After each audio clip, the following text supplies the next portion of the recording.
رسول اللہ صلی اللہ علیہ وآلہ وسلم کی پسندیدہ سبزی۔ حضرت انس بن مالک رضی اللہ عنہ روایت کرتے ہیں کہ ایک درزی نے رسول اللہ صلی اللہ علیہ وآلہ وسلم کے لیے کھانا بنا کر آپ صلی اللہ علیہ وآلہ وسلم کی دعوت کی۔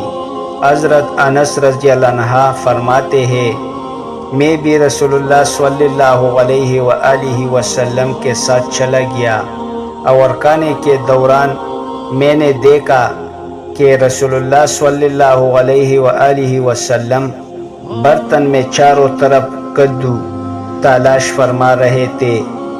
حضرت انس رضی اللہ عنہ کہتا ہے کہ میں بھی اس دن سے کدو بہت پسند کرنے لگا۔